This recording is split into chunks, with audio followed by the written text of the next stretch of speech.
Inilah detik-detik kebakaran yang menghanguskan 4 rumah termasuk satu bangunan musola di kawasan Saripul, Desa Kura Utara, Kecamatan Bumi Makmur, Kabupaten Tanah Laut, Kalimantan Selatan. Besarnya api membuat panik warga. Sejumlah warga bahkan mencoba memadamkan api dengan alat seadanya hingga meruntuhkan bangunan terbakar agar tidak menyambar ke bangunan lain. Belasan petugas beserta mobil pemadam kebakaran diterjunkan ke lokasi. Waktu itu Sudah bunyi tiang listrik, bunyi kan sudah. begitu keluar, Sudah api. ternyata di depan rumah lah. Jadi nggak tahu yang asalnya di mana, nggak tahu. Itu apinya bagaimana waktu pas? Sudah tinggi Pak. Udah di mana? Di daerah seberang sini lah nggak tahu. Titik apinya nggak tahu juga yang pertama tuh. Tapi sudah besar lah. Kapolsek Kurau yang menerima laporan pun menunjukkan tim Inafis guna menyelidiki penyebab kebakaran. Api diduga pertama kali muncul dari dalam rumah yang tengah ditinggalkan penghuninya. Sendiri sementara kita masih dalam proses lidik, namun dari saksi yang melihat sesaat kejadian itu api berasal dari rumah saudara Imuk di bagian belakang. Imuk bagi rumah Pak Imuk, menantunya Pak Imuk di bagian belakang, Pak. Di bagian belakang. Jadi itu informasi awal yang kami dapat. Nanti kita akan turunkan Inafis untuk melakukan olah TKP lebih lanjut.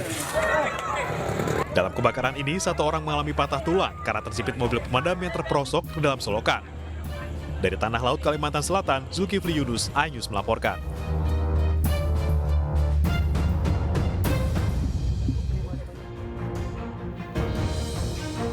Halo, selamat malam. Apa kabar pemirsa? 4 rumah di Kabupaten Tanah Laut, Kalimantan Selatan habis terbakar menjadi pembuka jumpa kita di iNews Prime malam ini.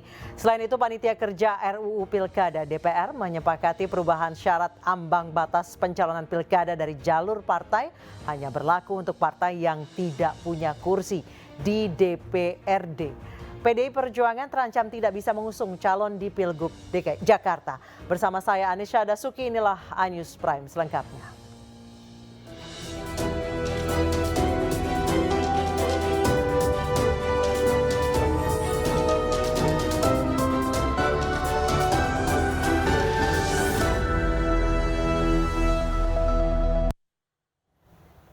Pemirsa, kebakaran hebat melanda gudang limbah palet yang berlokasi di Babakan Maja, Kecamatan Karawang Barat. Api yang diduga berasal dari pembakaran sampah nyaris membakar sejumlah gerbong kereta api penumpang yang melintas di lokasi kejadian. Guys, innalillahi wa inna ilaihi raji'un. Kebakaran hebat terjadi Senin malam saat api membakar puluhan limbah palet yang terbuat dari kayu. Lokasi kebakaran persis bersebelahan dengan perlintasan rel kereta api. Api terus membesar karena tiupan angin kencang, akibatnya nyaris membakar kereta api penumpang yang melintas di lokasi kejadian. Rel kereta yang dipenuhi kobaran api hingga menjalar ke tengah perlintasan membuat kereta terpaksa menerobos kobaran api. 3 unit pemadam kebakaran dari Damkar Kabupaten Karawang dikerahkan untuk memadamkan kobaran api. Namun saat proses pemadaman, lagi-lagi kereta api penumpang harus melintas dengan menerobos kobaran api yang membesar karena api belum bisa dipadamkan. 3 unit kendaraan damkar sempat kewalahan karena mengalami kehabisan air. Namun beruntung, api akhirnya bisa dipadamkan setelah 2 jam lebih. Yang terbakar itu di samping persis lintasan kereta api. Jadi pas penyalaan begitu besar, ya kayak ditiup angin aja begitu melintas kereta api. Terus ada dampak ke kereta api Pak yang melintas? Untuk dampak kereta api mungkin karena memang kecepatan tinggi ya kereta api mah ya nggak ada masalah sih Pak. Sampai saat ini nggak ada informasi bahwa kereta api punya trouble hasil kebakaran tersebut. Tidak ada korban jiwa dalam kebakaran tersebut, begitu juga sejumlah kereta api yang menerobos kobaran api. Dikabarkan tidak ada yang mengalami dampak dari kebakaran tersebut. Kini kasus kebakaran tersebut ditangani Polsek Kota Karawang dan kerugian ditaksir mencapai jutaan rupiah. Dari Karawang, Jawa Barat, Rudi Setiawan, iNews melaporkan.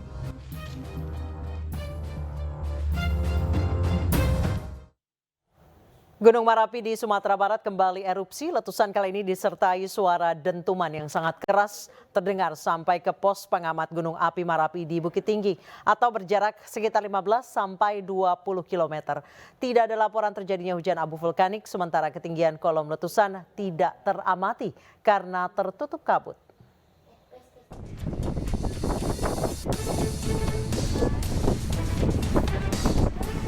Gunung Merapi yang terletak di Kabupaten Agam dan Kabupaten Tanah Datar, Sumatera Barat, meletus pukul 12.40 waktu Indonesia Barat, Rabu siang.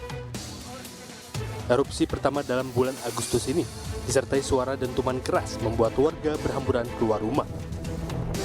Kerasnya dentuman pun terdengar oleh warga di kota Bukit Tinggi hingga radius 15-20 km dari pusat erupsi di Kawah Fairbank di puncak Gunung Merapi.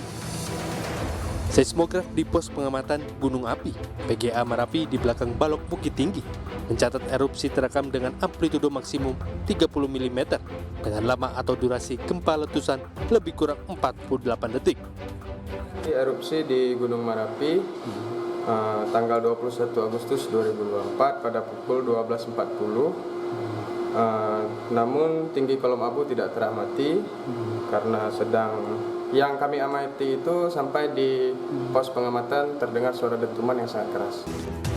Gunung Merapi yang berketinggian 2.891 meter di atas permukaan laut saat ini berstatus waspada atau berada pada level 2 di atas aktif normal. Masyarakat, pengunjung, dan wisatawan dilarang beraktivitas dalam radius 3 km dari kawah di puncak gunung. Dari Bukit Tinggi dan Agam, Sumatera Barat, Wahyu Sikumbang, iNews melaporkan.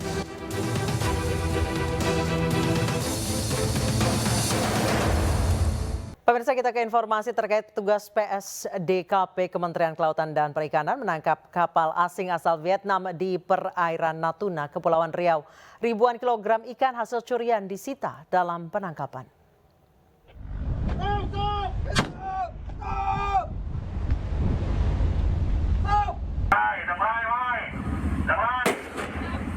Tembakan peringatan mewarnai penangkapan kapal asing asal Vietnam di perairan Natuna, Kepulauan Riau. Petugas PSDKP Kementerian Kelautan dan Perikanan berkali-kali memperingatkan agar kapal tersebut mengurangi kecepatan, namun tidak digubris.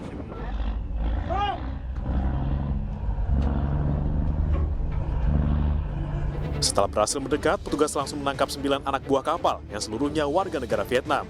Dari hasil pemeriksaan, kapal ini menggunakan pukat harimau yang penggunaannya dilarang di Indonesia. 4 ton ikan berbagai jenis pun disita. Modusnya mencurigakan.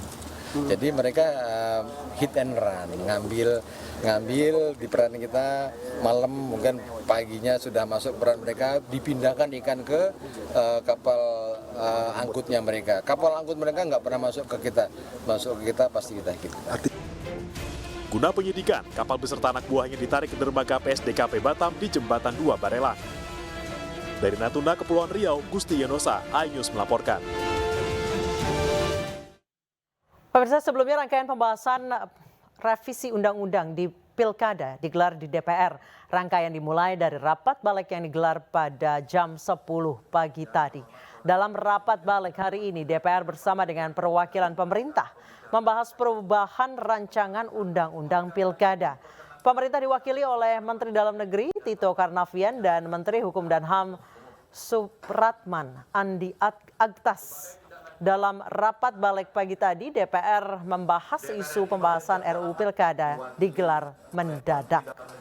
Menteri Keuangan dan Menteri Hukum sebagai berikut. Jadi perlu kami jelaskan bahwa RUU ini merupakan usul inisiatif DPR. Jadi waktu itu dimulai pada tanggal 23 bulan Oktober tahun 2023.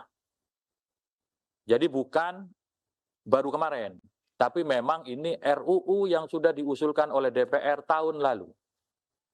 Dan disahkan di paripurna menjadi usul inisiatif DPR pada tanggal 21 November 2023. Tetapi karena kita menghadapi pemilu, tahu sama tahu, semua sibuk, kemudian sempat tertunda.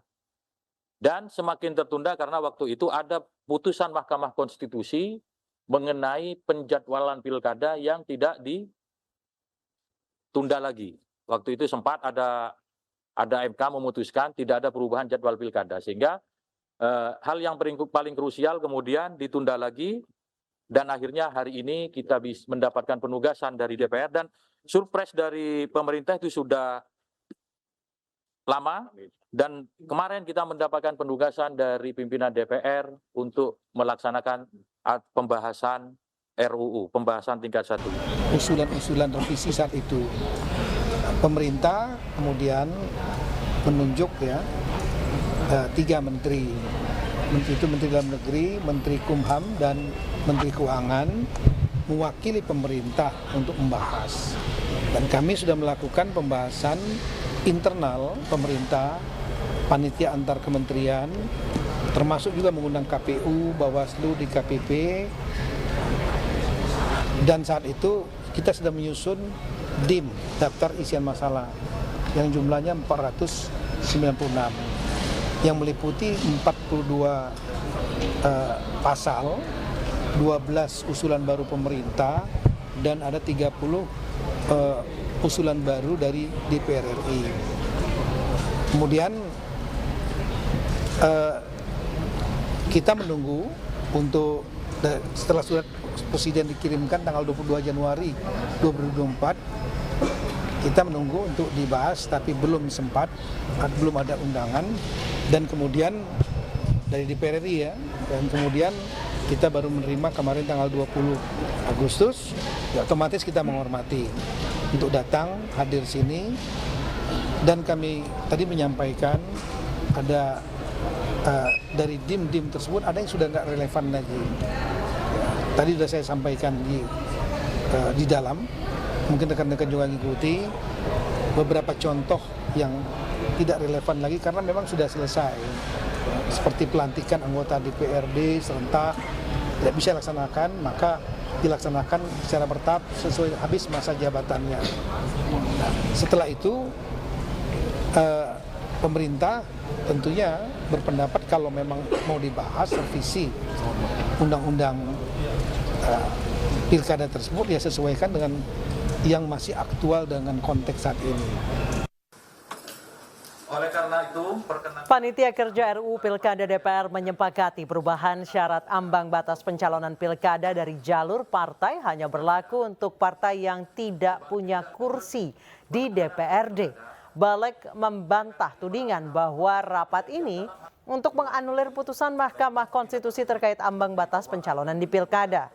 Balik mengatur hal itu dalam daftar inventaris masalah pasal 40 Undang-Undang Pilkada. Aturan tersebut menindaklanjuti putusan MK tentang syarat parpol bisa mengusung calonnya sendiri dalam pilkada.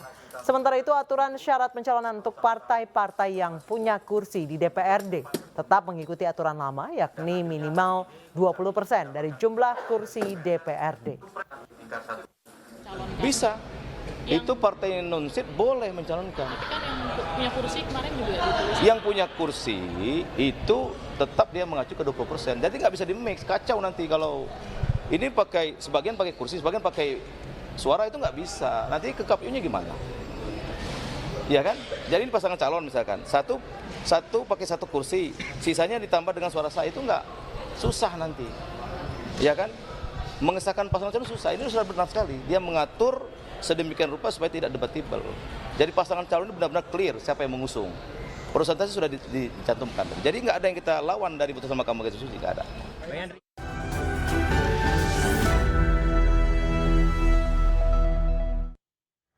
Terima kasih Anda masih bersama kami di News Prime. Pemirsa, PD Perjuangan terancam tidak bisa mengusung calon di Pilgub Jakarta usai adanya kesepakatan panja balik DPR terkait putusan Mahkamah Konstitusi. Dalam kesepakatan panja balik, salah satunya disebut partai yang memiliki kursi tetap harus memenuhi ambang batas kursi 20% di DPRD atau suara sah minimal 25% di DPRD untuk dapat mengusung calonnya sendiri.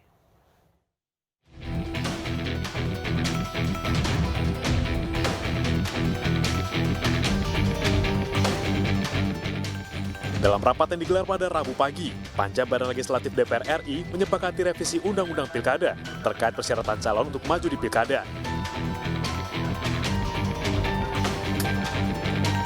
Namun ada sejumlah poin yang berbeda dari putusan nomor 60 yang diketuk oleh MK sehari sebelumnya. Salah satunya pasal 40 ayat 1 terkait syarat batas kursi yang sebelumnya diubah oleh putusan MK kini dikembalikan lagi oleh Balik. Dalam revisi ini disebutkan, partai yang memiliki kursi tetap harus memenuhi ambang batas 20% kursi di DPRD atau suara sah minimal 25% di DPRD. Partai politik atau gabungan partai politik yang memiliki kursi di DPRD dapat mendaftarkan calon jika telah memenuhi persyaratan perolehan paling sedikit 20% dari jumlah kursi DPRD atau 25% dari akumulasi perolehan suara sah dalam pemilihan umum anggota DPRD di daerah yang bersangkutan. Dan dibubarkan. Ini mutandis ya sampai 179 ya. Ya. Setuju? Yo. Fraksi PDIP menilai janggal kesepakatan panja revisi Undang-Undang Pilkada ini. Pimpinan rapat langsung mengambil kesepakatan tanpa meminta pandangan fraksi.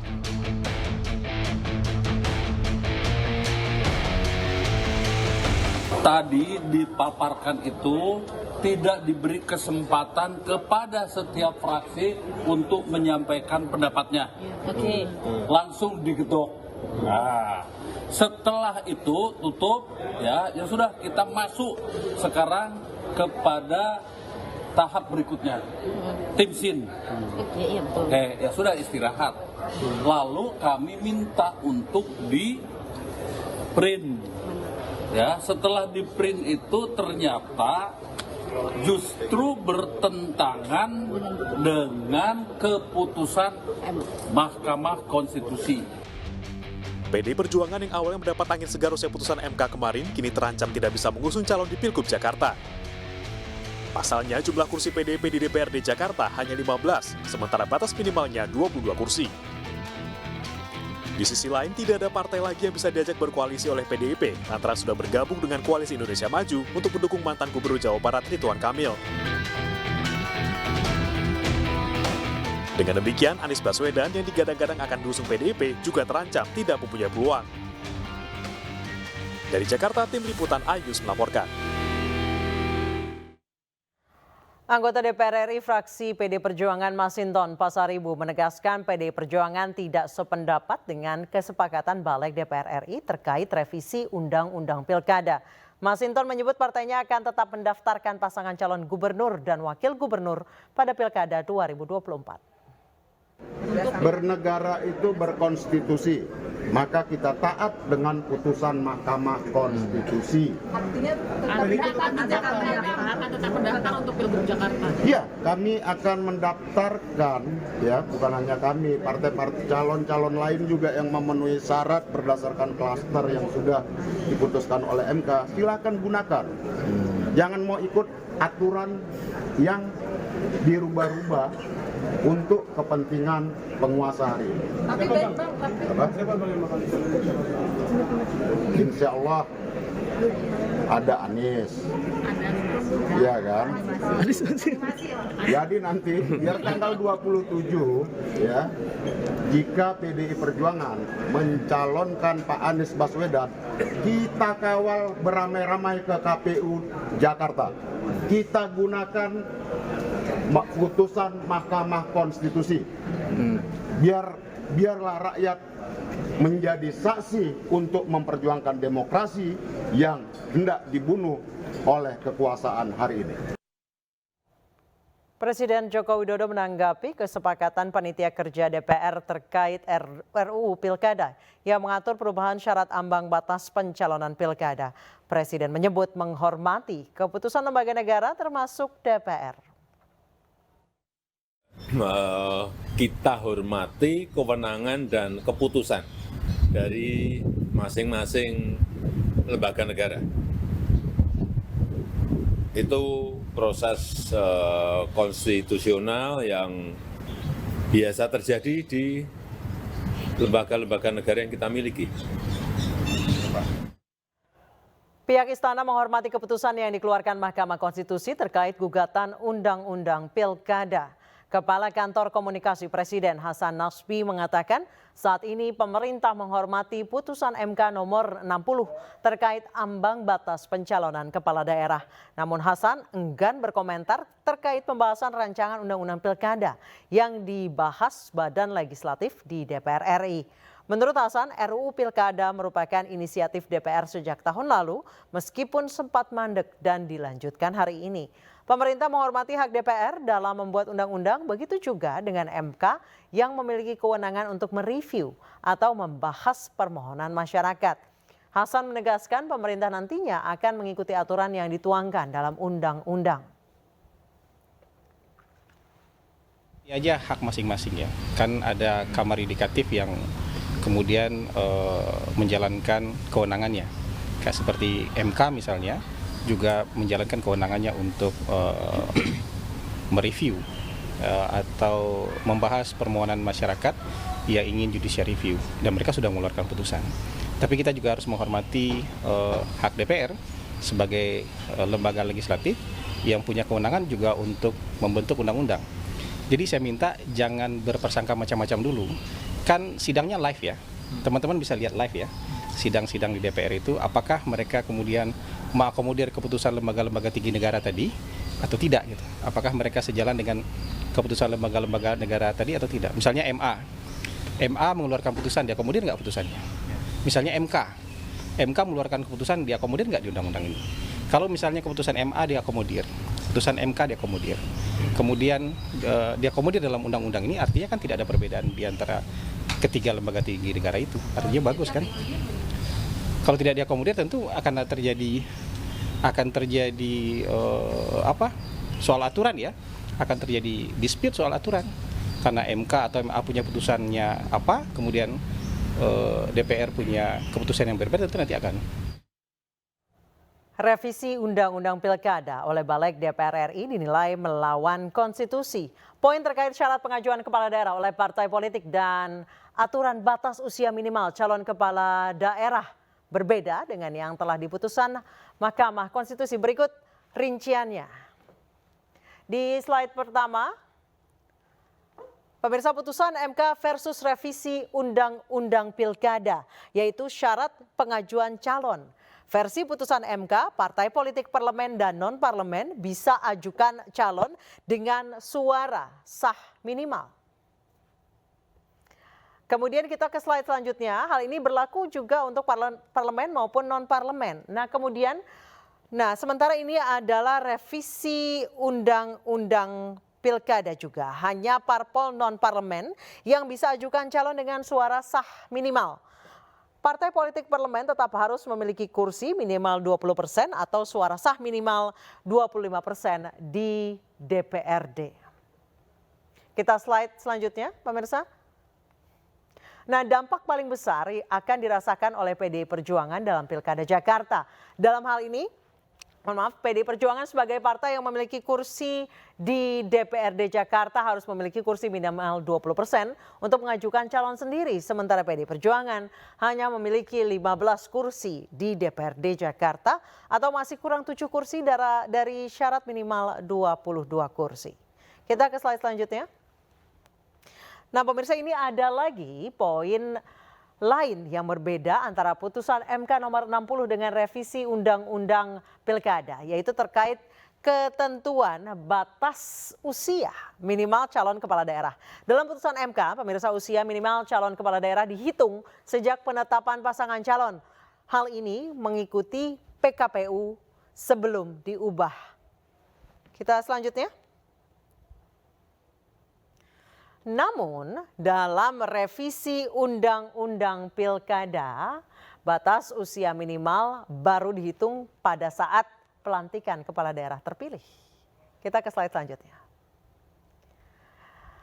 Nah, dampak dari revisi Undang-Undang Pilkada ini, Ketua Umum PSI Kaesang Pangarep berpeluang tetap bisa ikut Pilkada Jakarta. Dalam revisi Undang-Undang Pilkada, batas usia minimal dihitung saat pelantikan kepala daerah terpilih. Kaesang tetap bisa mendaftar walaupun masih berusia 29 tahun. Nah, jika ternyata nanti terpilih, Kaesang yang akan bertambah umur pada 25 Desember 2024 sudah berusia 30 tahun saat pelantikan. Baik, pemirsa, kita ke informasi lainnya masih terkait dengan Pilkada. Aparat gabungan di sejumlah daerah menggelar simulasi sistem pengamanan kota dalam upaya menjaga keamanan dan ketertiban masyarakat menjelang pelaksanaan Pilkada 2024. Seperti yang dilakukan di Kabupaten Kulon Progo, Yogyakarta dan Kota Makassar, Sulawesi Selatan.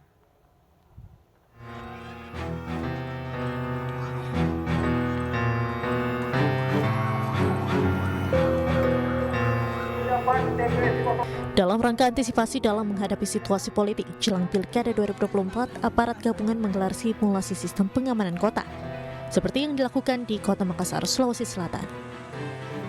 Pada simulasi tersebut, puluhan massa aksi terlibat kericuhan dengan aparat gabungan TNI Polri bersenjata lengkap. Aparat berusaha menghalau massa aksi yang hendak memasuki paksa kantor KPU dan Bawaslu Kota Makassar. Suasana pun semakin memanas saat sekelompok massa aksi bertindak anarkis dengan memukul barisan polisi yang menghadang pintu masuk kantor KPU dan Bawaslu. Tim penjinak bom dari Satuan Gegana Satbrimob Polda Sulsel juga meledakkan sebuah tas berisi bahan peledak yang diduga milik pengunjuk rasa.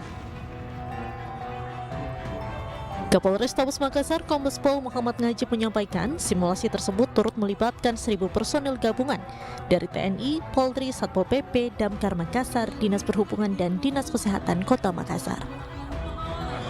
Kita melibatkan ada 1.000 personil yang terdiri dari gabungan TNI, Polri, kemudian dari Brimob, Satpol PP, Disub, dan juga dari Damkar. Kemudian untuk pelaksanaannya, tadi sudah diperlihatkan pelatihan untuk Sipam Kota, mulai dari situasi hijau, kemudian situasi kuning, dan situasi merah. Sampai terjadinya kegiatan kita melaksanakan latihan Sipam Kota. Sementara itu di Kulon Progo, Yogyakarta sebanyak 450 personel terlibat dalam simulasi sistem pengamanan dalam kota yang digelar oleh Polres Kulon Progo di alun-alun Wates, Kabupaten Kulon Progo, Yogyakarta. Pada simulasi Sispam kota ini terjadi aksi unjuk rasa yang dipicu massa yang tidak puas dengan penyelenggaraan pemilu. Guna meredam aksi massa, ratusan personel pengamanan dari TNI, kepolisian hingga Brimob harus melakukan berbagai upaya agar aksi massa tidak meluas dan semakin anarkis. Selain pasukan dari Polres Kulon Progo, pasukan pengendali massa dari Brimob juga diterjunkan untuk mengendalikan kerusuhan. Tembakan water cannon dan gas air mata pun akhirnya bisa membubarkan massa. Kabak Ops Polres Kulon Progo Kompol Sumalugui menyampaikan simulasi dilakukan untuk meningkatkan kesiapsiagaan pasukan pengamanan sebagai upaya antisipasi dalam menghadapi situasi politik jelang Pilkada 2024. Dari Makassar dan Kulon Progo, tim liputan iNews melaporkan.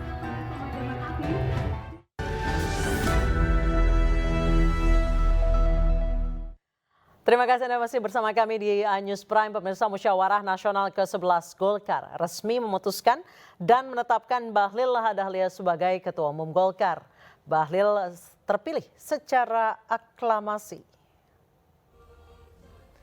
Menteri Energi dan Sumber Daya Mineral Bahlil Lahadalia resmi menggantikan Erlangga Hartarto sebagai Ketua Umum Dewan Pengurus Pusat Partai Golkar periode 2024-2029. Bahlil terpilih secara aklamasi dalam Musyawarah Nasional ke-11 yang digelar di Jakarta Convention Center Senayan, Jakarta, Rabu siang. Setelah disetujui seluruh peserta Munas, Bahlil menerima secara simbolis bendera Partai Golkar dari pimpinan sidang. Bahlil sebelumnya telah lolos verifikasi dan disahkan menjadi calon Ketua Umum Tunggal. Dalam Munas, Bahlil memaparkan sejumlah visi dan misi termasuk dukungan Partai Golkar terhadap pemerintahan Presiden terpilih Prabowo Subianto dan Wakil Presiden terpilih Gibran Rakabuming Raka. Saya menanyakan apakah seluruh hadirin yang hadir para peserta Munas 11 setuju untuk kita tetapkan Bapak Bahlil Lahadalia menjadi Ketua Umum DPP Partai Golkar periode 2024-2029. Setuju? Setuju? Setuju.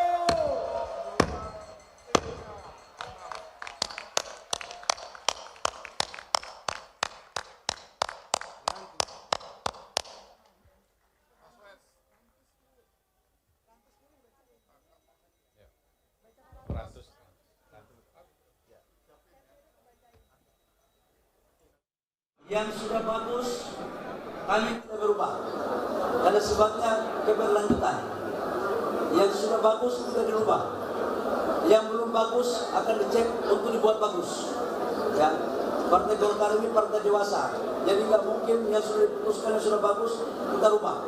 Tapi kalau yang belum bagus, kita harus melakukan perbaikan secukupnya, perbaikan terbatas.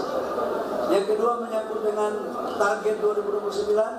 Setiap partai politik di bangsa ini berkeinginan untuk menjadi yang terbaik. Setiap partai politik, apalagi Golkar. Dan sekarang kan Golkar sudah menjadi posisi kedua. Dan ke depan kita harus mendapatkan kursi yang lebih banyak lagi dari yang sekarang. Wallahu a'lam bishawab, siapa menjadi pemenang, tapi kita ingin untuk menjadi yang terbaik. Kita ingin untuk kursi kita harus lebih banyak. Dan di pilkada ini kita juga ingin menjadi yang terbaik dari sekian partai politik yang ada. Menjelang Pilkada Serentak 2024, Presiden Joko Widodo mengumumkan kenaikan insentif untuk pegawai KPU sebesar 50%. Jokowi menekankan tanggung jawab pegawai KPU cukup berat dalam memastikan kontestasi Pilkada berjalan lancar.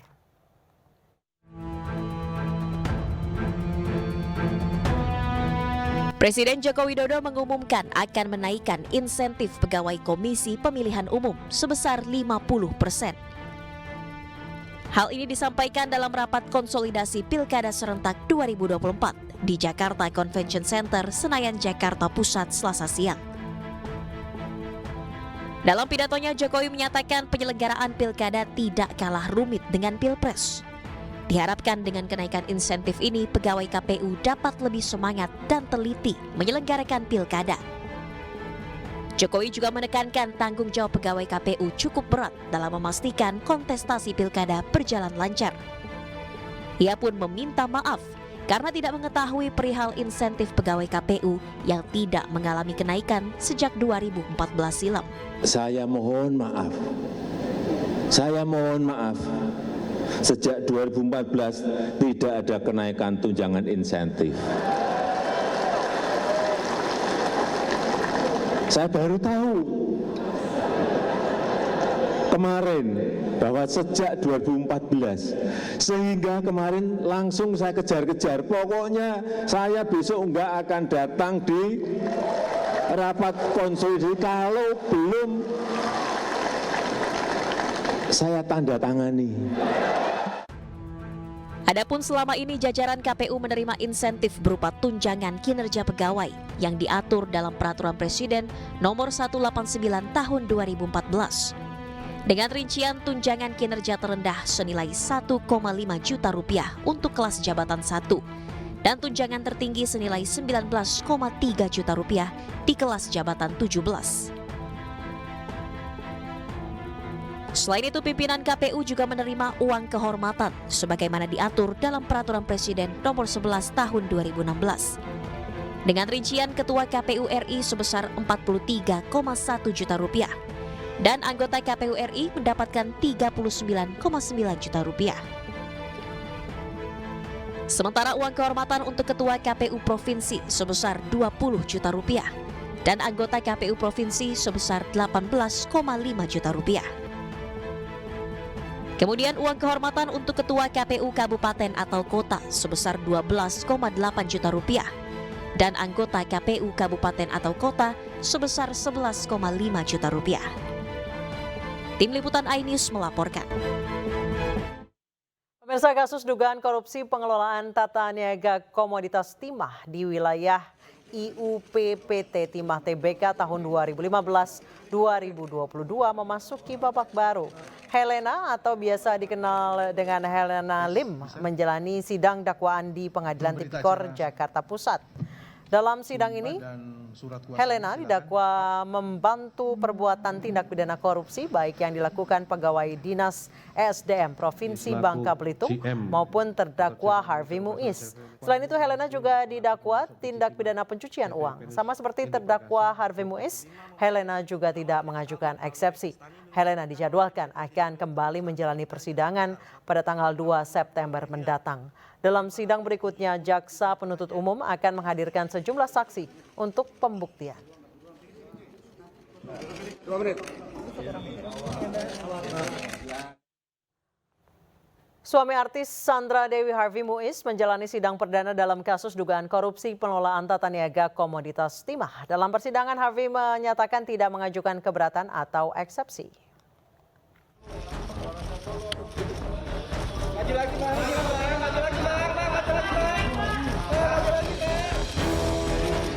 Sidang perdana Harvey Muiz digelar di ruang sidang utama Pengadilan Tindak Pidana Korupsi Jakarta Pusat. Jaksa penuntut umum mendakwa Harvey Muiz telah melakukan tindak pidana pencucian uang dengan menerima uang sebesar 420 miliar rupiah dari hasil tindak pidana korupsi. Memperkaya terdakwa Harvey Muiz dan Helena setidak-tidaknya 420 miliar rupiah yang merugikan keuangan negara sebesar. Atas dakwaan tersebut, Harvey menyatakan tidak mengajukan keberatan atau eksepsi. Sidang dilanjutkan dengan agenda pembuktian dari JPU. Saya ulangi lagi Yang Mulia, saya mengerti tentang dakwaannya dan saya mohon izin untuk melanjutkan ke tahap selanjutnya kalau diperbolehkan, ke tahap pembuktian. Tidak mengajukan eksepsi? Iya, tidak mengajukan eksepsi. Itu ya? Tindak korupsi yang dilakukan Harvey Muiz dan sejumlah tersangka lain merugikan keuangan negara hingga mencapai 300 triliun rupiah.